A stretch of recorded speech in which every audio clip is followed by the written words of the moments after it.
Online students, I hope I am audible. अब शुरू करते हैं डिस्कशन को। So the discussion is going to be on the subject called anthropology.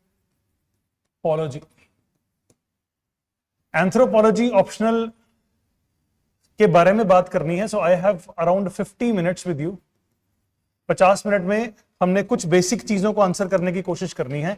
The major reason why I am here is so that I can answer these questions for you. Anthropology क्या है, anthropology क्यों choose करना चाहिए, फिर syllabus कहां से cover करना चाहिए, किस पर्टिकुलर बुक को या किस इंसान को फॉलो करके फायदा हो सकता है, एंड अपनी जर्नी की शुरुआत कैसे करनी है। These are the 5 major questions that I want to answer in the next 50 minutes. And the idea is, since now we are sitting in a optional induction, optional everybody knows make or break होता है, 500 marks का रहता है, 2 papers के under होता है। Things which are same for all the optionals. इन 2 papers के अंदर 250 मार्क्स के 2 पेपर्स होते हैं, एंड इन दोनों पेपर्स में जो टोटल 500 का नंबर है, इसमें बहुत ज्यादा डिस्पैरिटी हो सकती है। When I say disparity, मेरे कहने का मतलब है कि अगर आपका ऑप्शनल आपने सही ढंग से चूज किया तो आपका स्कोर 360 भी जा सकता है। अगर ऑप्शनल में सही परफॉर्म नहीं किया तो 180 पर भी रुक सकता है। सो जो एरिया है बहुत ह्यूज, एक ग्रे जोन है क्रिएट हुई है, जिस ग्रे जोन में मिनिमम और मैक्सिमम में बहुत बड़ा अंतर है। So just in case if your GS, अगर आपका जीएस बहुत अच्छे से प्रिपेयर्ड भी है, अगर आपके एवरेज से मान के चलते थोड़े से मार्क्स एक्स्ट्रा भी आ गए और ऊपर से आपका ऑप्शनल भी सही सिलेक्टेड है, you can very easily get through the mains examination. So the idea is, optional आपने चूज करना कैसे है, 3-4 पैरामीटर्स को दिमाग में रखना है। एक पैरामीटर जिसको मैं सबसे ज्यादा अहमियत देता हूं वो है इंटरेस्ट।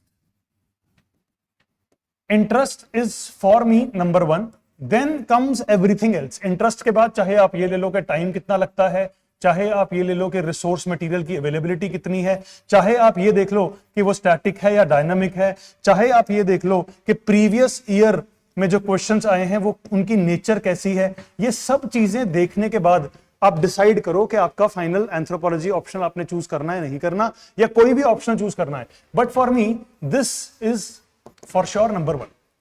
कारण क्या है उसका, Why interest should be your number 1 parameter?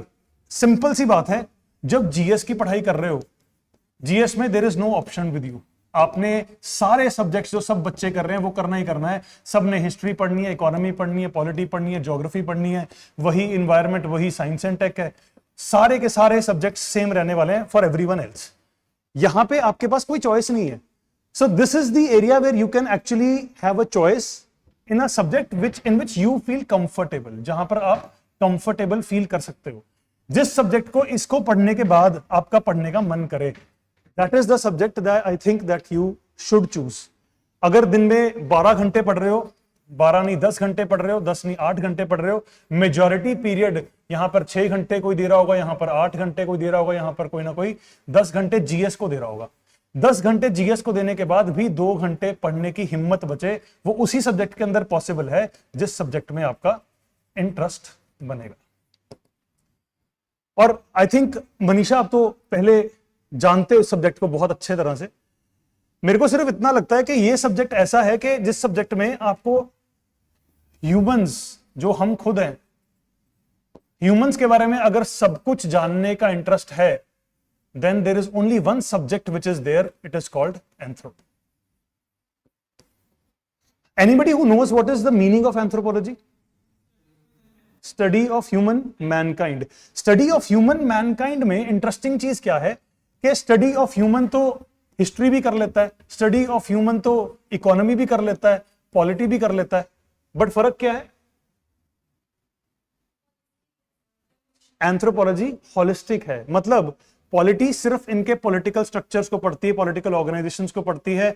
अगर हम हिस्ट्री की बात करें, हिस्ट्री सिर्फ 5000 साल पहले तक का नॉलेज गेन करवाती है ह्यूमंस के बारे में। इकोनॉमी सिर्फ इनकी इकोनॉमिक ऑर्गेनाइजेशंस को पढ़ती है। एंथ्रोपोलॉजी ने सब कुछ पढ़ना है। क्योंकि एंथ्रोपोलॉजी ने सब कुछ पढ़ना है, सब कुछ इतनी डेप्थ में नहीं पढ़ना, तो आपने हर चीज को बहुत शॉर्ट एंड स्वीट मैनर में कवर करना है। This is where it becomes less complicated also. यहां पर इसकी कॉम्प्लिकेशन सब्जेक्ट की कम क्यों हो जाती है? क्योंकि शॉर्ट एंड स्वीट ऑप्शनल है, टाइमली खत्म हो जाएगा, इंटरेस्ट आपका बनता रहेगा। क्यों इंटरेस्ट बनेगा? क्योंकि सिर्फ एक चीज नहीं पढ़ेंगे हम कुछ दिन बाद रिलीजन पढ़ लेंगे, उसके बाद मैरिज पढ़ने लग जाएंगे, उसके बाद हम फिजिकल एंथ्रोपोलॉजी के पोर्शन पढ़ने लग जाएंगे, आर्कियोलॉजी पढ़ने लग जाएंगे, ट्राइबल वेलफेयर पढ़ने लग जाएंगे, इंडियन विलेजेस इंडियन एंथ्रोपोलॉजी के अंदर पढ़ने लग जाएंगे। इतना वेरिड सिलेबस है कि बोर होने का तो आपको मौका मिलने ही नहीं वाला। So every single time when you will be going through the syllabus you will be having different things that you will be learning. सबसे अच्छी बात क्या है, if you look at what is anthropology, इसके अपने अंदर आपको दो तीन चीजें बड़ी इंटरेस्टिंग दिखेंगी। जो शब्द है anthropology, it is made with the help of two words, anthropos और लोगोस। एंथ्रोपोस का मतलब है ह्यूमंस एंड लोगोस का मतलब है स्टडी। तो मतलब study of humans is anthropology. पहली चीज यहां पर एक कंफ्यूजन हो सकती है कि क्या एंथ्रोपोलॉजी, या एक नोशन मार्केट में रहता है कि ये जो सब्जेक्ट है ये साइंस से रिलेटेड सब्जेक्ट है। एंड आई थिंक ये सबसे गलत नोशन क्रिएटेड है। क्यों? उसका आंसर देता हूं मैं। अगर आप साइंस का पोर्शन देखें तो जीएस में भी आप साइंस पढ़ते हैं, जीएस में साइंस एंड टेक पढ़ते हैं, साइंस एंड टेक के अंदर भी जेनेटिक्स पढ़ते हैं। जितना जेनेटिक्स आप जीएस में साइंस एंड टेक में पढ़ते हैं, हम उससे 5% और मैक्सिमम 10% एक्स्ट्रा पढ़ते हैं।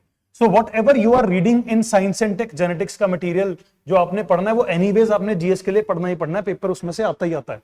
हमने उसके अंडर जाके जितना आप जीएस में पढ़ोगे हम उससे बेटर टाइमलाइन लगाएंगे। मतलब जीएस के अंदर साइंस एंड टेक को कवर करने के लिए 15 डेज का टाइम मिलता है, हम इसके ऊपर 1 मंथ लगाने वाले हैं। तो हम जिस तरीके से कवर करेंगे it will make your science and tech easy. And then ये जो भी हम पढ़ेंगे आगे आगे इसकी डेप्थ जीएस में भी बढ़े जा रही है, हमने तो उतनी डेप्थ कवर करनी भी नहीं होगी। इन दैट केस साइंस से रिलेटेड बिल्कुल ज्यादा नहीं है ये टॉपिक, बल्कि इसकी अगर आप बात करोगे ना, if you talk about anthropology, anthro की एक बहुत अच्छी चीज यही है कि इसमें कुछ साइंस का बैकग्राउंड है और कुछ सोशल साइंस का बैकग्राउंड। कैसे, मैं बताता हूं। एंथ्रोपोलॉजी का सिलेबस देखना है अगर, तो this is paper 1, this is paper 2। दोनों पेपर्स के अंदर यहां पर 2-3 ब्रांचेस कवर करनी होती है। जैसे पेपर 1 के अंदर इंट्रोडक्शन पोर्शन आ जाता है, फिर सोशियो कल्चरल एंथ्रोपोलॉजी आ जाता है, फिजिकल एंथ्रोपोलॉजी आ जाता है, आर्कियोलॉजिकल एंथ्रोपोलॉजी आ जाता है। मेजर 4 एरियाज निकलते हैं पेपर 1 के अंदर से, मेजॉरिटी ऑफ देम। फिर पेपर 2 के अंदर से इंडियन एंथ्रोपोलॉजी का जो इंट्रोडक्टरी पार्ट है वो निकल जाता है। उसके साथ साथ यहां पर ट्राइबल एंथ्रोपोलॉजी आ जाता है, यहां पर आर्कियोलॉजिकल एंथ्रोपोलॉजी इंडियन पर्सपेक्टिव से आ जाता है, फिर इसके साथ साथ इंडियन एंथ्रोपोलॉजी या विलेज स्टडीज का पोर्शन आ जाता है। मेजरली ये 8 पैरामीटर्स कवर करने होते हैं हमने। तो इसमें भी द ब्यूटी इज कि कुछ पोर्शंस आपको थोड़े बहुत साइंस से जुड़ते हुए दिखेंगे, कुछ पोर्शंस आपको सोशल साइंस से जुड़ते हुए दिखेंगे। कैसे? ये जो पोर्शन है फिजिकल एंथ्रोपोलॉजी, ये जो पोर्शन है आर्कियोलॉजिकल एंथ्रोपोलॉजी, ये जो पोर्शन है आर्कियोलॉजिकल एंथ्रोपोलॉजी, मोटे मोटे इन तीनों को मैं एक कैटेगरी में डाल सकता हूं कि इनका कुछ रिलेशन साइंस से है, राइट? अब इसका फायदा क्या है साइंस से रिलेटेड होने का? यहां पर जो भी नॉलेज हमने गेन करनी है वो नॉलेज बिल्कुल स्टैटिक नॉलेज है। मतलब यहां पर कैसे टॉपिक्स आते हैं, जैसे कि जेनेटिक्स में क्रोमोसोमल एबरेशंस एक टॉपिक है, क्रोमोसोमल बीमारियां, राइट? अब क्रोमोसोमल बीमारियां कैसी कैसी हैं? जैसे कि आपने डाउन सिंड्रोम सुना होगा। डाउन सिंड्रोम क्यों होता है? Trisomy in 21st pair of chromosome. मतलब अब ये इसका कोई कारण कभी कोई चेंज कर सकता है क्या? कैन एनीबडी से कि नहीं अब ये कारण नहीं है, कारण बदल गया डाउन सिंड्रोम होने का? नहीं, कारण एक है, वही रहेगा। अगर पेपर में आएगा वही लिखना है, नंबर कोई काट ही नहीं सकता।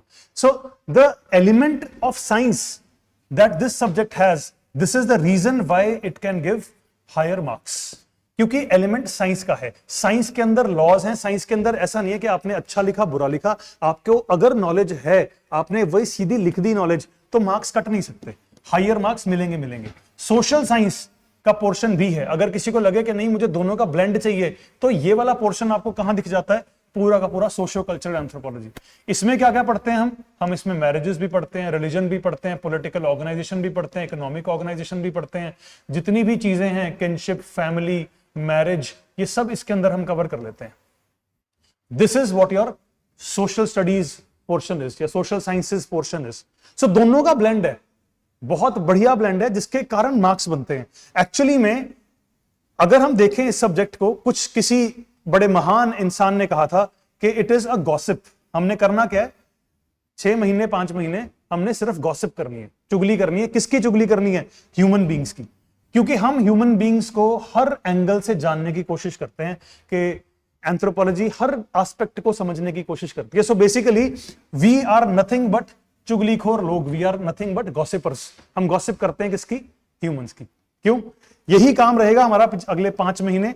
एक चीज और, let me be very clear, you already know my name, I am दीक्षांत। मैंने इंजीनियरिंग करी हुई है, मेरी कोई भी पढ़ाई एंथ्रोपोलॉजी के अंदर नहीं है। Why this is very important for you. मैं एंथ्रोपोलॉजी को यूपीएससी के नजरिए से पढ़ाता हूं, यूपीएससी के नजरिए से जानता हूं। मैंने आपको भी नहीं एंथ्रोपोलॉजिस्ट बनाना, मैंने खुद भी नहीं बनना था। जितने स्टूडेंट्स मेरे रहे हैं उनको मैंने एंथ्रोपोलॉजिस्ट नहीं बनाया।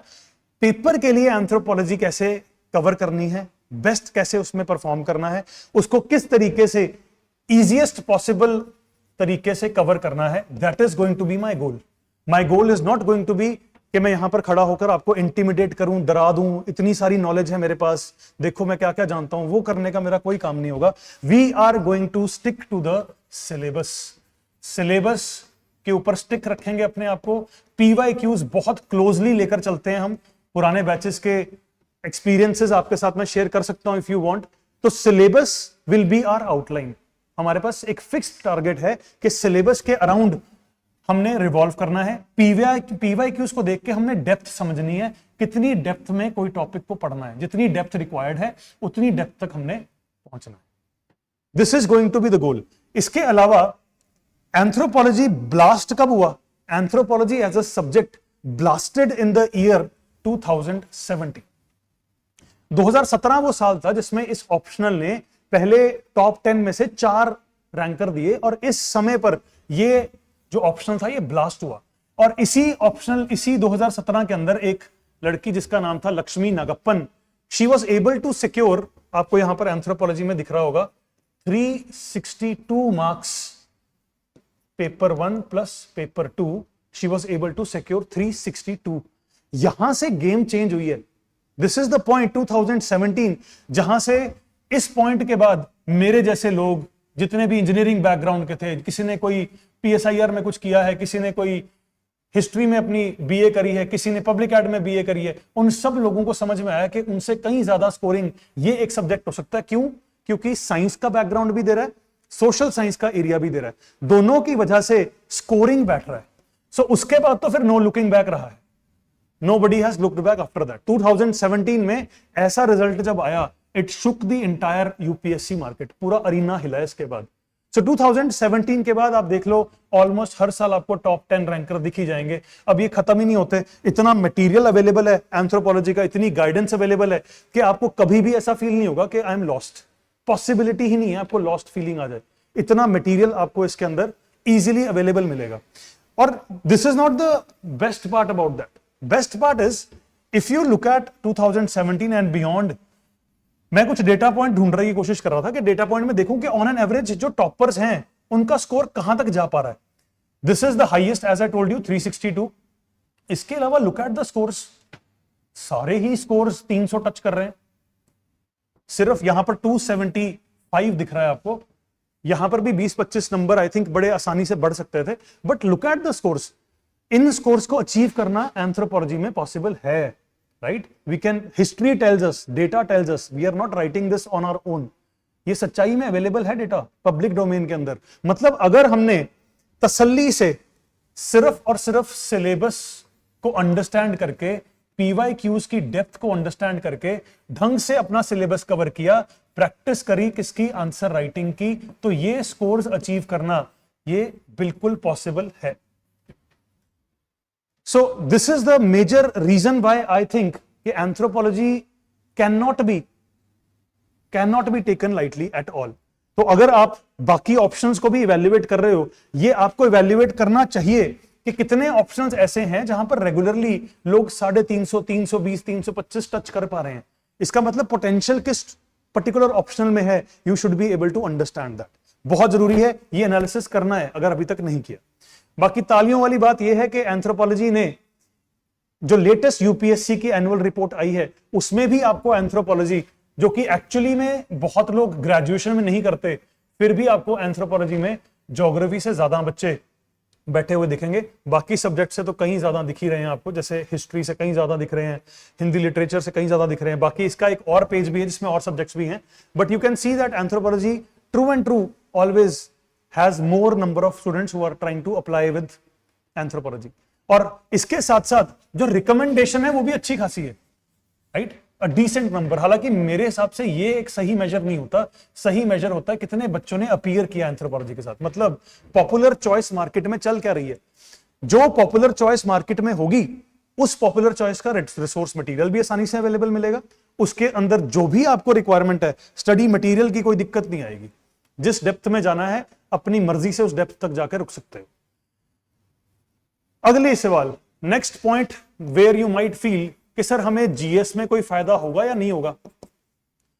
Now this is a very simple thing that you can also do. आपके पास भी ये डेटा अवेलेबल है, कुछ नहीं है। जीएस पेपर 1 में कौन कौन से एरियाज में फायदा होगा, जीएस पेपर 2 में कौन कौन से एरियाज में फायदा होगा, जीएस पेपर 3 में कहां होगा, 4 में कहां होगा, एसए में कहां होगा। This list is right in front of you. For example, ये सारा का सारा पोर्शन, कास्ट सिस्टम है, ट्राइबल कम्युनिटी है, रीजनलिज्म, आइडेंटिटी पॉलिटिक्स, ये सब हमने कवर करना है एंथ्रोपोलॉजी में। कुछ पोर्शन पेपर 1 में कवर हो जाता है, कुछ पोर्शन जो इंडिया स्पेसिफिक है वो पेपर 2 में कवर हो जाता है। दोनों एरियाज के थ्रू ये सारा का सारा कुछ कवर होगा। फिर आपने एएमसी पढ़नी है, एएमसी और एंथ्रो डायरेक्ट ओवरलैप करेगी। कुछ चीजें जो एएमसी में पढ़नी है वो आपको यहां पर भी पढ़नी पड़ेंगी, जैसे कि कल्चर्स। कल्चर्स कौन से जो हम एएमसी में पढ़ते हैं, एग्जांपल दे सकते हो कोई? बरियल साइट्स या बरियल्स किस तरह से हुए, या फिर जैसे पेलियोलिथिक, मीजोलिथिक, नियोलिथिक, चैल्कोलिथिक, सारी एजेस के अंदर क्या क्या चीजें हुई। फार्मिंग कौन से एरा के अंदर आई? नियोलिथिक। तो फार्मिंग नियोलिथिक में आई, तो नियोलिथिक में फार्मिंग के आने से कल्चरल एस्पेक्ट क्या चेंज हुआ, सारा एएमसी में पढ़ते हो। इंडस वैली सिविलाइजेशन सारा एएमसी में पढ़ते हो, सारा का सारा यहां पढ़ोगे, right. It will be a clear overlap. हो सकता है आपको लगे कि एएमसी वाला पोर्शन तो सर थोड़ा हमें मुश्किल लगता है, बट इसमें जो पोर्शन है उस पोर्शन ने आपको नंबर देने हैं, हाई मार्क्स लेने की प्रोबेबिलिटी उसी पोर्शन में है। क्यों? क्योंकि एएमसी के अंदर जो फैक्ट है उस फैक्ट को चेंज नहीं कर सकते। अगर इंडस वैली सिविलाइजेशन के 5 फीचर हैं तो 5 फीचर दिमाग में रहने चाहिए, राइट। अगर मैं आपसे पूछूंगा 3 तो आप अभी बैठे बैठे बता दोगे। What are the features of Indus valley civilization? क्या क्या फीचर्स हैं? फर्स्ट सिविलाइजेशन, और बताओ फीचर्स बताओ उसके। अरे मैं पता क्या पूछ रहा हूं आपको, सड़कें कटती थी राइट एंगल पे, अपर टाउन लोअर टाउन, ये सारे फीचर्स पढ़ते हैं ना हम। एस्टैब्लिश्ड ड्रेनेज सिस्टम पढ़ते हैं सर, यही हमने पढ़ना होगा। Exactly what we are going to study here. So this is a clear overlap पूरा एएमसी के साथ। कल्चरल एवोल्यूशन, कैसे इंडस वैली सिविलाइजेशन का ओरिजिन कैसे हुआ, उसका डिक्लाइन कैसे हुआ, उसके फीचर्स क्या हैं, वहां के कल्चर की एवोल्यूशन पढ़ेंगे, उसका प्री हिस्टोरिक आर्ट कैसा था, कुछ रिचुअल्स और बिलीफ सिस्टम्स अगर वहां पर एग्जिस्ट करते थे तो वो कैसे थे, क्यों करते थे, और उसका क्या हिस्टोरिक बैकिंग थी, वो सब पढ़ते हैं उसमें। पेपर 2 में जो आपका जीएस का गवर्नेंस वेलफेयर स्कीम्स का पोर्शन है, या फिर जो सारा ट्राइबल पॉलिसीज या ट्राइबल इश्यूज का पोर्शन है, एज इट इज हमें पेपर 2 में पढ़ना पड़ेगा। ट्राइबल एडमिनिस्ट्रेशन हो गया, पंचायती राज हो गया, या सोशल जस्टिस पॉलिसीज। जैसे फॉर एग्जांपल ट्राइबल्स के कुछ ना कुछ दिक्कतें रही हैं जीवन में, right. What are the issues that tribals face? Exclusion from the society, तो एलियनेशन पॉइंट बोल सकते हैं। What else? लैंड एलियनेशन बोल सकते हैं, पॉवर्टी बोल सकते हैं, एजुकेशन रिलेटेड इश्यूज बोल सकते हैं, पॉलिटिकल रिप्रेजेंटेशन बोल सकते हैं, इंडेटनेस बोल सकते हैं। ये सारे इनके दुख दर्द हैं, इनकी प्रॉब्लम्स हैं। ट्राइबल एंथ्रोपोलॉजी जो जीएस पेपर 2 के साथ ओवरलैप करता है, उस ट्राइबल एंथ्रोपोलॉजी के अंदर सबसे बड़ा पोर्शन ही है ट्राइबल लोगों की प्रॉब्लम्स। प्रॉब्लम्स आइडेंटिफाई करनी है, इनके क्या क्या दुख दर्द हैं, प्रॉब्लम्स हैं, और सरकार ने, गवर्नमेंट ऑफ इंडिया ने ऐसा क्या किया कि इनकी प्रॉब्लम्स कम हो गई। तो सारा का सारा जीएस का पोर्शन ओवरलैप कर जाता है वहां पर, सारा गवर्नेंस आपका यहां पर आ जाएगा।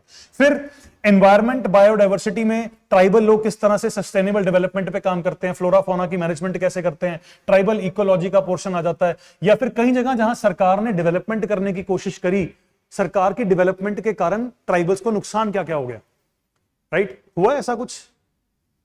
मैम आप बताओ, अभी खत्म किया हमने। ट्राइबल डेवलपमेंट के कारण या ट्राइबल एरिया में सरकार जब डेवलपमेंट करती है उसके कारण दिक्कतें हुई, क्योंकि उसके कारण डिस्प्लेसमेंट हुई। हमने बात करी थी, अभी हम नक्सलिज्म कर रहे थे हमारे जीएस के बैच में, वहां पर हमने बात करी थी कि जो नक्सल्स हैं they are also tribals. Since they are tribals they are living in areas like Jharkhand and Chhattisgarh. अब झारखंड छत्तीसगढ़ में सरकार ने प्रोजेक्ट दिए बड़े बड़े, माइनिंग का प्रोजेक्ट लगा दिया, डैम बना दिया, जैसे कि एग्जाम्पल में सरदार सरोवर डैम आ जाता है, पोलावरम डैम आ जाता है, या फिर कोयल कारो प्रोजेक्ट आ जाता है। इन प्रोजेक्ट्स को सरकार ने बनाया, सरकार ने अपने लिए बनाया, सरकार ने अपने फायदे को देखते बनाया। नुकसान किसको हुआ? ट्राइबल्स को। जैसे ही ये बड़े बड़े प्रोजेक्ट आए, यहां से भारी मात्रा में ट्राइबल्स डिस्प्लेसमेंट फेस करते हैं। So when they are displaced, सरकार क्या करे? सरकार क्या मुआवजा देती है? रिहैबिलिटेशन के लिए पैसा देती है?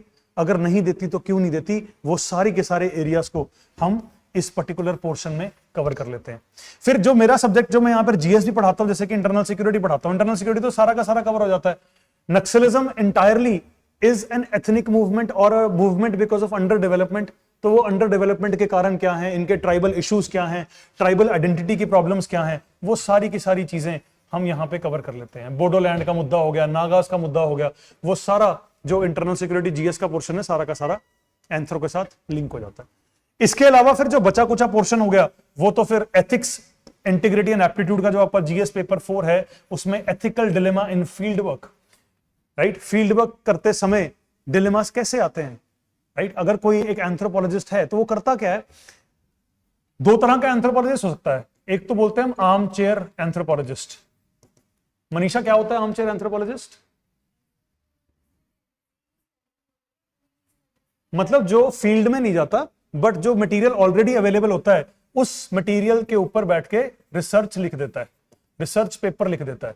बट इसको एंथ्रोपोलॉजी मानती है कि सही तरीका नहीं है। एंथ्रोपोलॉजी बोलती है अगर true face, true nature of human को विटनेस करना है तो फील्ड में उतरो, जहां पर ट्राइबल लोग रह रहे हैं उनके पास जाके अपना तंबू गाड़ लो, उनको वॉच करो, इतना का वॉच करो कि वो डर भी ना जाए, इतना का वॉच करो कि आपको समझ भी आए उनके जीवन का हर aspect.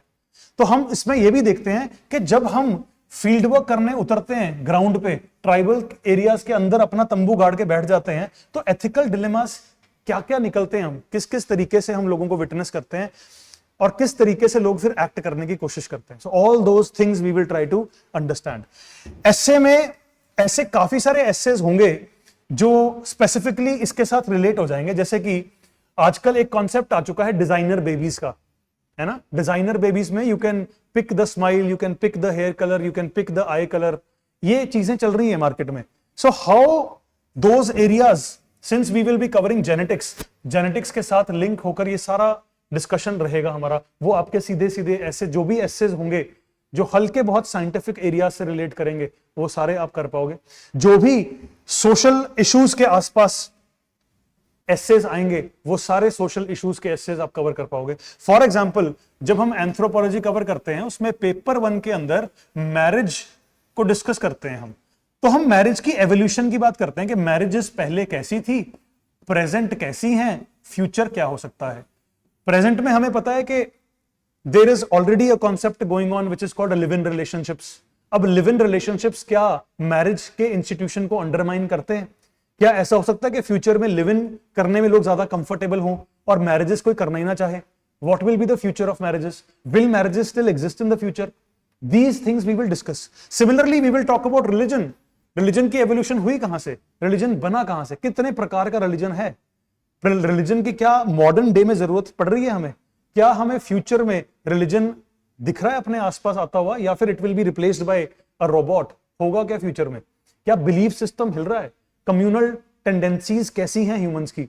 We will talk about all these things. तो इस वजह से जो पहला मेरा पॉइंट रहता है हमेशा कि इंटरेस्टिंग होना चाहिए सब्जेक्ट।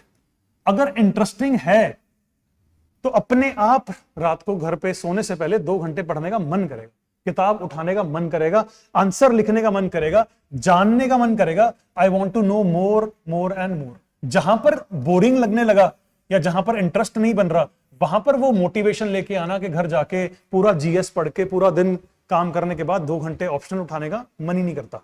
और अगर वैसा ऑप्शनल गलती से चूज हो गया तो फिर जो हम अभी पीछे स्कोर्स देख रहे थे, ऐसे स्कोर्स अचीव करना ना अपने आप में मुश्किल हो जाता है. These kind of scores are only possible if your optional is interesting for you. Right? ये एक तरह की खुद की एक मैरिज है. Honestly saying, the subject that you are going to choose, it is like choosing your life partner. सोच समझ के चूज करना, क्योंकि बड़ी जल्दी बोरियत आ सकती है. राइट? बहुत सारे फैक्टर्स हो सकते हैं. इन सब फैक्टर्स में यहां पर मैंने फोटो इसलिए लगाई है क्योंकि इन सब फैक्टर्स में और कोई ऑप्शनल मेरे हिसाब से तो नहीं परफॉर्म कर पाता. तो बाकी सबको खत्म, टाटा बाय बाय मेरे हिसाब से. क्योंकि एंथ्रोपोलॉजी में ये फैक्टर दिखेगा आपको, और ये फैक्टर कैसे दिखेगा ये मैं बोलने से नहीं, but I will prove this to you once you join the class. तो हम usually the way I carry out the classes कि हम सिलेबस कवर करते हैं.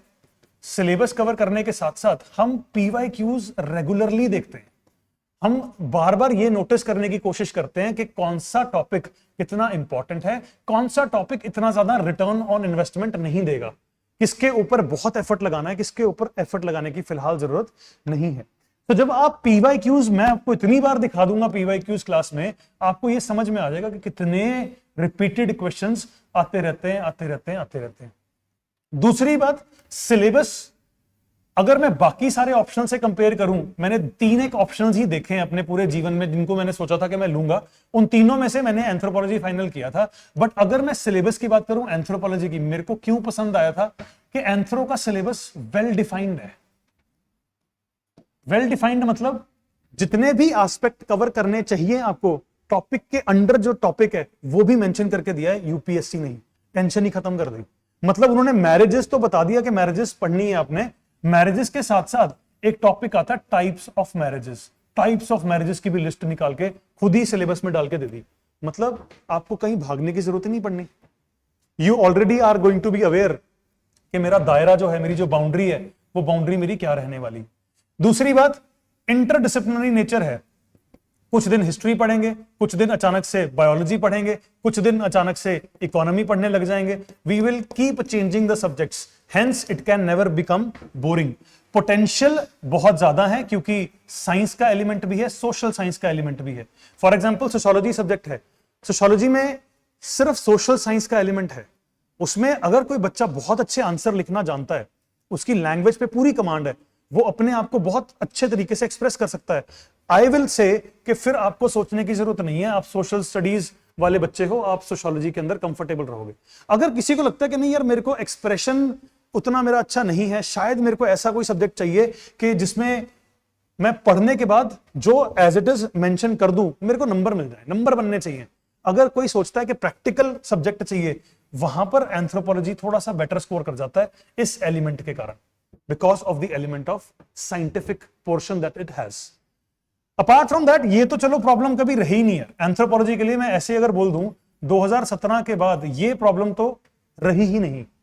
वेन एवर रिक्वायर्ड, कोई भी केस स्टडीज ऐड करनी है, वैल्यू एडिशन करनी है, इतना कुछ अवेलेबल है ऑनलाइन कि आपको कभी भी ऐसा फील नहीं होगा कि you are lacking in content. Content की कमी इस सब्जेक्ट में हो ही नहीं सकती. अगला जो इंपॉर्टेंट पोर्शन जिसके बारे में मैं बात करता हूं वो है मेरी सबसे बड़ी स्ट्रेंथ, मेरे पुराने स्टूडेंट्स, जिनमें से एक बच्चा यहां बैठा भी है. मेरे को बड़ा अच्छा लग रहा है मनीषा आपको देख के. मेरे पिछले बैच में ही थे आप भी. इनमें से कोई मैसेज शायद आपका भी होगा. But this is the best feeling that we when try to cover the syllabus. हम खाना पूर्ति नहीं करते क्लास में. मेरी वो आदत नहीं, मुझसे वो होता ही नहीं है.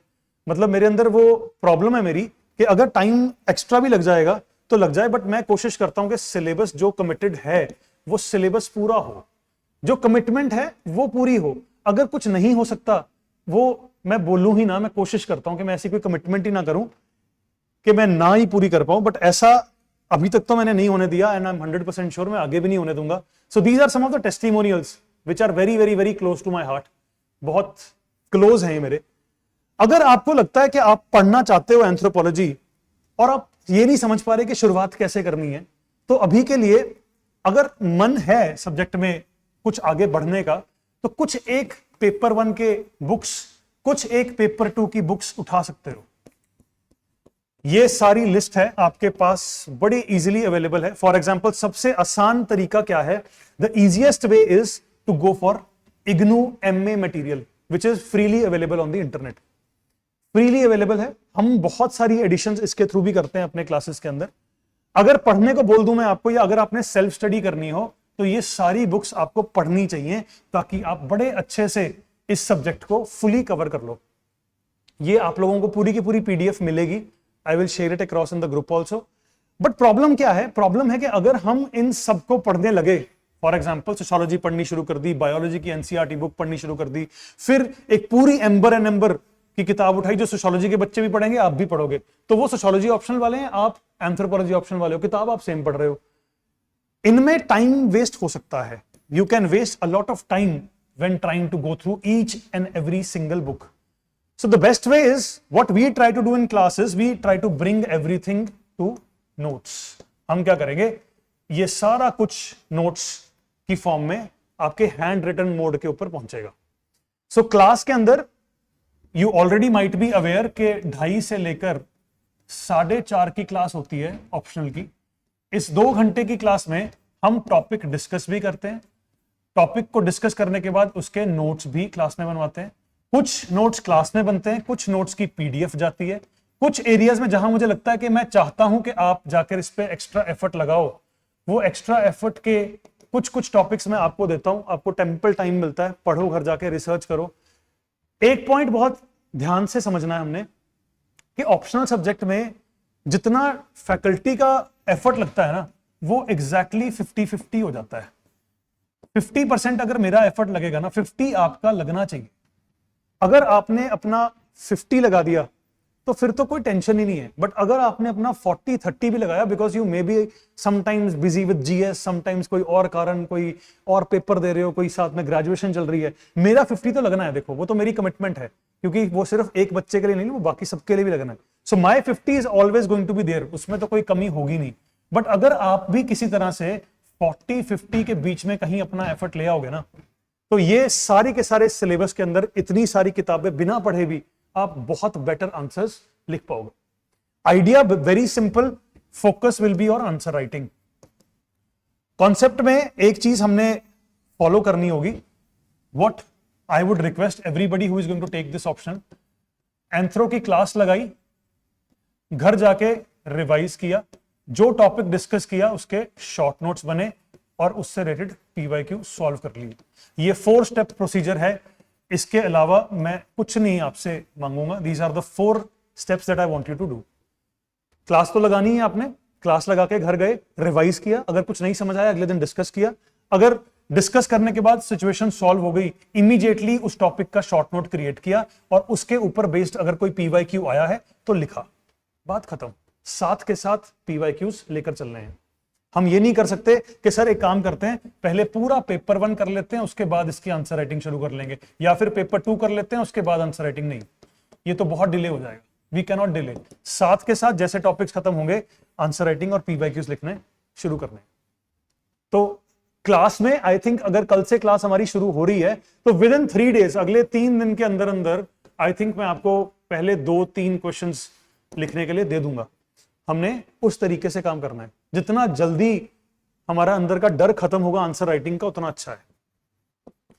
क्योंकि मेरा सब्जेक्ट भी मेंस का है, जीएस का, उसमें भी मैं यही चीज देखता हूं कि बच्चे डर रहे हैं, आंसर राइटिंग करना चाहते ही नहीं।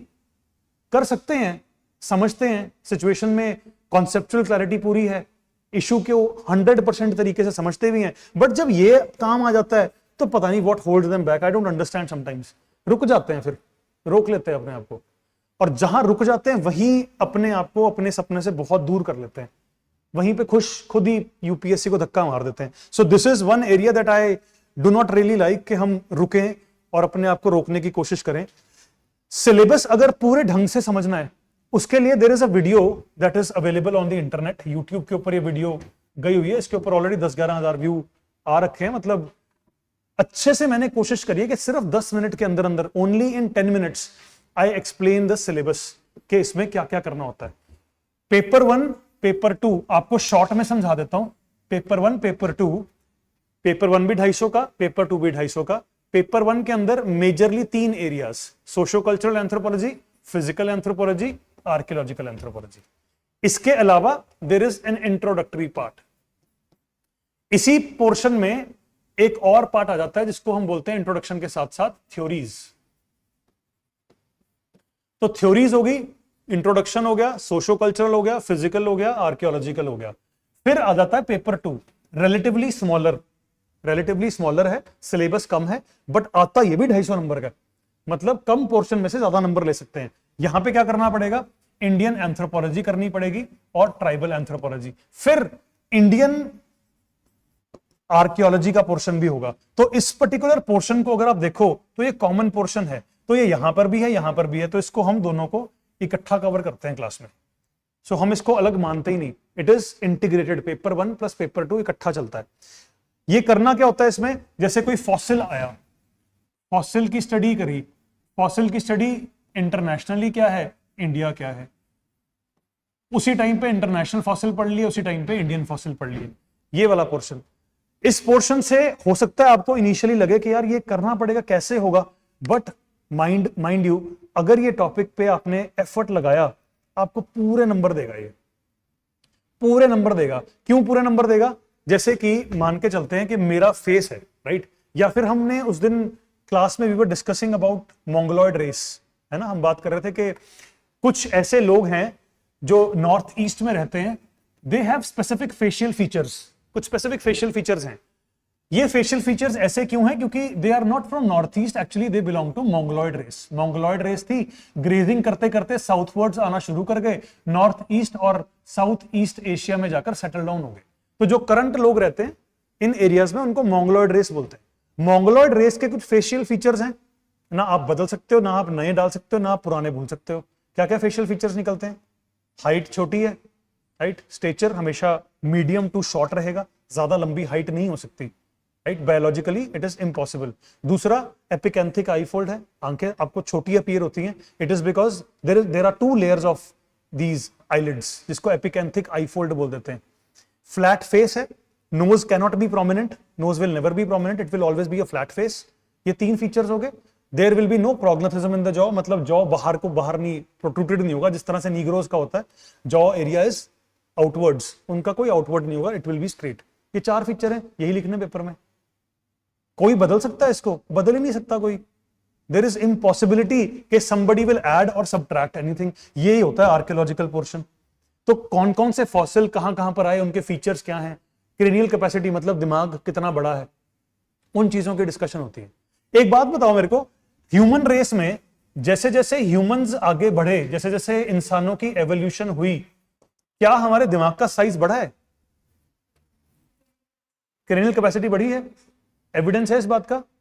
तो अब जैसे आपको पता है ये चीज कि क्रेनियल कैपेसिटी बढ़ी है, बिल्कुल सही बात है। ये एवोल्यूशन के दौरान जब हम चिंपैंजीज के थ्रू निकलते निकलते होमो सेपियन सेपियन तक पहुंचे, तो यहां पर क्रेनियल कैपेसिटी एक फैक्टर था जो बढ़ता रहा, दिमाग का साइज बढ़ता रहा। अब आगे को ये बोल रहे हैं कि जितना ज्यादा हम लोग मोबाइल के ऊपर लगे हुए हैं, 24 घंटे फोन देख रहे हैं, देयर इज अ पॉसिबिलिटी कि हमारी जो नेक है इसकी एवोल्यूशन ही थोड़ा सा इस तरह से हो जाएगी। फ्यूचर में ह्यूमंस की जो हाइट होगी वो कम हो जाएगी और थोड़ा सा नेक प्रोट्रूटेड हो जाएगी, बाहर को हो जाएगी, और दिमाग शायद और बड़ा होता रहेगा। There is a possibility. So इन चीजों को हम डिस्कस करेंगे, समझेंगे कि ह्यूमन एवोल्यूशन में प्रेजेंट क्या है, फ्यूचर पॉसिबिलिटी क्या है। ये क्रेनियल कैपेसिटी जितनी है उतनी ही है, चेंज नहीं कोई कर सकता। This is why I am saying कि नंबर लेने कंपैरेटिवली आसान है, क्योंकि एक बार जो लिख दिया, अगर वो सही लिखा है तो नंबर नहीं काट सकता कोई। फॉलो किसको करना है, there are an number of possibilities. Follow करना है आपने, किसी टेलीग्राम चैनल को फॉलो कर लो, किसी यूट्यूब को फॉलो कर लो। अगर मेरे साथ क्लासेस में आते हो तो बस सिर्फ आपको मेरे को फॉलो करना होगा, and I will make sure what ever is promised I will deliver more than that. May be 10% या 5% ज्यादा ही होगा। जो भी रीडिंग मटेरियल होगा मैंने प्रोवाइड करना है आपको, सारी पीडीएफ्स, सारे इंपॉर्टेंट आर्टिकल्स मेरी जिम्मेवारी है। नोट्स आपके बनवाना, प्रॉपर रेगुलर एडिशंस तो चलो पीडीएफ के फॉर्म में मैं दूंगा, इसके अलावा इसके ऊपर आप भी काम करोगे, इसके ऊपर हम मिलके, even I will work on this. Newspaper कौन सा पढ़ना है आपने, चाहे आप हिंदू पढ़ लो चाहे Indian express, I recommend Hindu. कोई भी एक पढ़ लो, जीएस के लिए भी पढ़ी रहे हो, एंथ्रोपोलॉजी में भी उससे रिलेटेड कोई क्वेश्चन आ गया या कोई टॉपिक आ गया तो उसके साथ ही पढ़ लेना। जैसे there is one area genetics, जिसके ऊपर बहुत रेगुलरली आर्टिकल्स आते हैं, एडिटोरियल्स आते हैं। मैं चाहूंगा कि आप उन एडिटोरियल्स को अच्छे से पढ़ो, समझो, कॉन्सेप्चुअल क्लैरिटी बिल्ड करो। अगर कोई नई टेक्नोलॉजी आई है उसको हम थोड़ा सा ध्यान से पढ़ें। जैसे अभी रिसेंटली पता क्या अपडेट आई है, हिंदू के अंदर पिछले हफ्ते आर्टिकल था कि जो हमने डाउन सिंड्रोम पढ़ा था अभी, down syndrome happens because of trisomy in 21st chromosome. अब किसी एक साइंटिस्ट ने ऐसा एक सेल निकाला जिसके अंदर 21st पेयर ऑफ क्रोमोसोम के अंदर ट्राइसोमी थी। There is a particular technology called CRISPR Cas9, सुना होगा, पढ़ा है ना जीएस में। इसके बिना जीएस में पढ़ाई नहीं हो सकती, जीएस में पढ़ा होगा क्रिस्पर कैस9। उस बंदे ने, क्रिस्पर कैस9 क्या है, it is nothing but a scissor, बहुत माइन्यूट सिजर है जो सेल को सही ढंग से काट सकती है, सेल के अंदर भी जो क्रोमोसोमल कंडीशंस हैं उसको काट सकती है। इस साइंटिस्ट ने क्या किया, इस 21वें पेयर के अंदर जाके रिसर्च करके जो 3 का पेयर था, मान के चलो ये ट्राइसोमी थी, जो एक्स्ट्रा था इसको रिमूव कर दिया, राइट। सो मतलब फ्यूचर क्या है दुनिया का, फ्यूचर ये है, genetics is the future of the world. तो whatever we will be reading, this will be the future of the world. Diseases खत्म, देयर इज अ पॉसिबिलिटी कि अगले 10 साल बाद ये कंडीशन खत्म ही हो जाए। अगर कोई डाउन सिंड्रोम वाला बच्चा है, जो एबनॉर्मल चाइल्ड जिसको बोल देते हैं, स्पेशल चाइल्ड जिसको बोल देते हैं, जिसके अंदर आप देखते हो उसका फेशियल फीचर्स होता है, वही फ्लैट फेस होता है, वही थोड़ा मोंगोलॉइड फेस बोल देते हैं उसको, हमेशा सलाइवा ड्रूलिंग रहता है ना, हमेशा सलाइवा निकलता रहता है, कॉग्निटिव एबिलिटी उतनी अच्छी नहीं होती, उन केसेस में उन बच्चों के जो 21st पेयर ऑफ क्रोमोसोम है उसमें से इसको रिमूव करा जा सकता है। एंड जो अभी रिसेंट रिसर्च ये आई है, इसमें बता रहे हैं कि इसके बाद, रिमूवल के बाद, the working of the particular cell was normal. मतलब आगे चल के तो बीमारियां ऐसे ही खत्म कर देंगे ये लोग। So whatever we are going to study, it is actually going to be दुनिया की डिस्कशन इन फ्यूचर, राइट। तो ऐसे कॉन्सेप्ट्स को हमने पढ़ना है।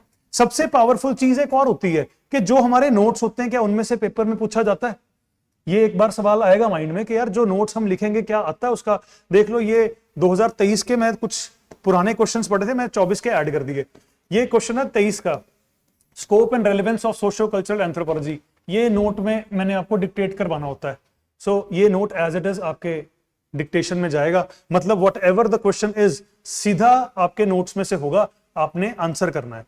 अगला आया है iron age, cultural impact of iron age. Iron age लिखी हुई है, उसके फीचर्स कल्चर के ऊपर कैसे कैसे आए। वॉरफेयर इंक्रीज हुआ, ग्रे वेयर इंक्रीज हुआ, पॉटरी मेड ऑन व्हील शुरू हुई, ट्रेड एंड कमर्स फ्लरिश हुआ। ये सारे पॉइंट्स आपने लिखने हैं, नंबर एज इट इज मिलते हैं। मतलब आपको एफर्ट कम लगाना पड़े। रेस एंड एथनिसिटी, अगला सवाल, रेस एंड एथनिसिटी के ऊपर पूरा का पूरा हम टॉपिक कवर करते हैं, सीधा सीधा पेपर में आ रहा है। मतलब आपको घुमा के पूछ ही नहीं रहे। अब 2024 के दिखाता हूं, ये तो 23 के हो गए, ये सारे 23 के हैं। लेट मी मूव ऑन 2024, ये 24 का है। 2024 पिछले साल का पेपर, एट्रीब्यूट्स ऑफ कल्चर सवाल आया, सीधा सीधा attribute slash feature of culture में ये सारे के सारे आ गए। Overtness, explicit, implicit, ethos, eidos, organic and super organic. ये 4-5 पॉइंट है, समझेंगे, लिखे होंगे पेपर में, आपने नोट्स में बना रखे होंगे।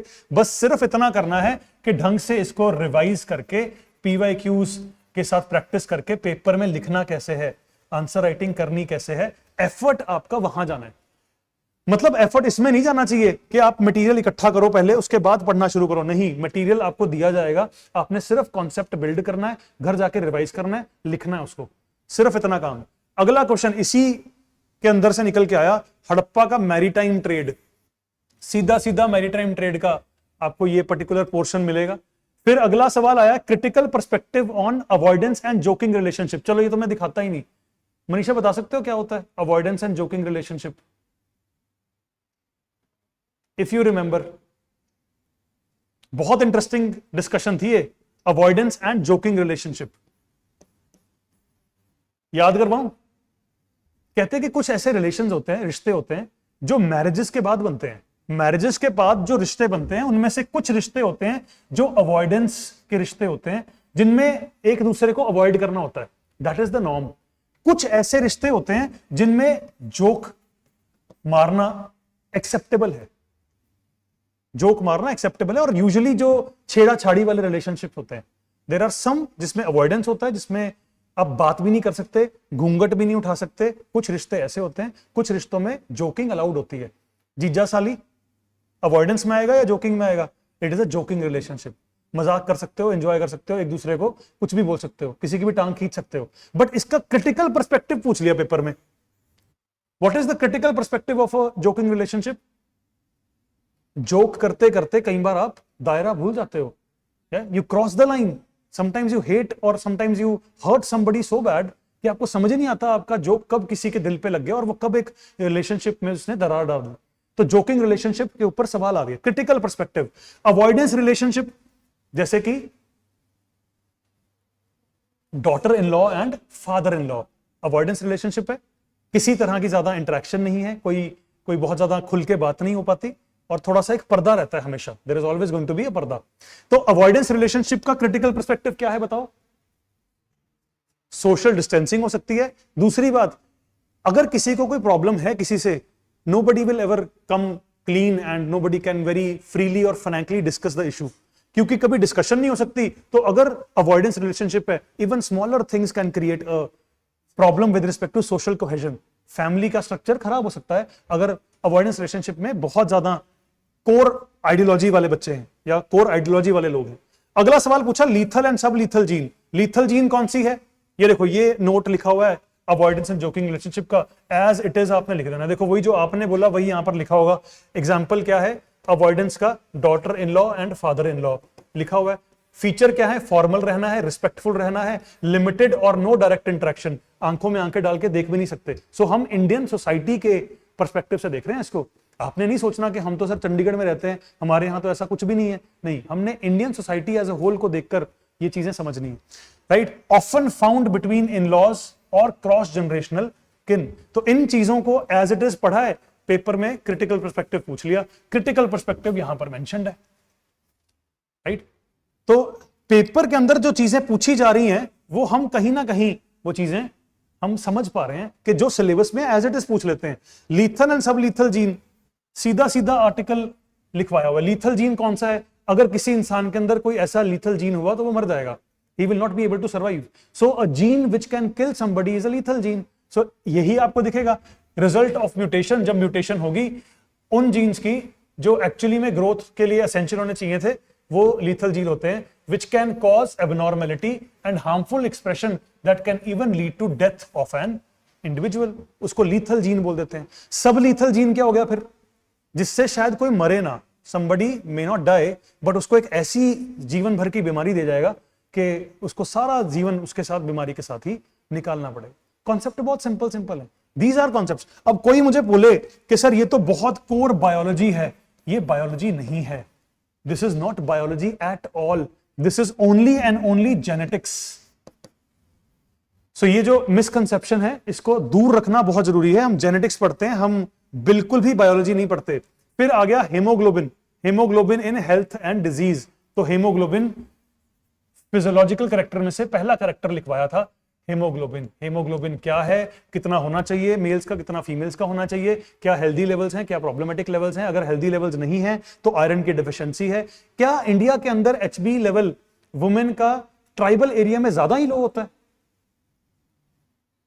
ध्यान से सवाल सुनना, क्या इंडियन वुमेन का ट्राइबल एरिया में एचबी लेवल बाकी एरिया से ज्यादा ही लो होता है? आंसर तो है 100% यस। पर क्यों होता है?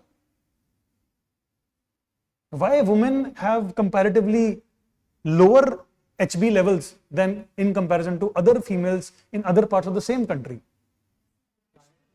Diet, right? Patriarchal mindset में पेट्रियार्की यहां पर रोल प्ले करती है। पेट्रियार्कल फैमिली सेटअप अगर होगा तो अगर जो so called male member of the family होगा उसको सबसे पहले डाइट दी जाएगी, जो बच जाएगा उसके बाद फीमेल कंज्यूम करेगी।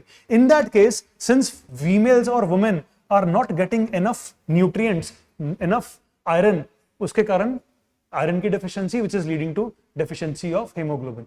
ये सब चीजें कनेक्टेड कैसे हैं, ये सोसाइटी भी ऐड कर ली। अब कहने को तो कोई बोल सकता है कि सर ये तो आपने दो चीजें ऐड कर ली, बट कितना मुश्किल है समझना यार। इंडिया में तो प्रॉब्लम चल ही रही है ना। सो इंडिया की सोसाइटी आपने पढ़ ली, साथ साथ ही वो फिजिकल एस्पेक्ट से जनरेट होगी। निकल आया हेमोग्लोबिन का इशू। तो haemoglobin in health and medicine. So topics जो भी पूछे जा रहे हैं रेलिवेंट टॉपिक्स हैं, फ्यूचरिस्टिक टॉपिक्स हैं, इंटरेस्टिंग टॉपिक्स हैं, एंड मेरे हिसाब से कोई कंफ्यूजन का एलिमेंट इसमें नहीं हुआ। Things are crystal clear.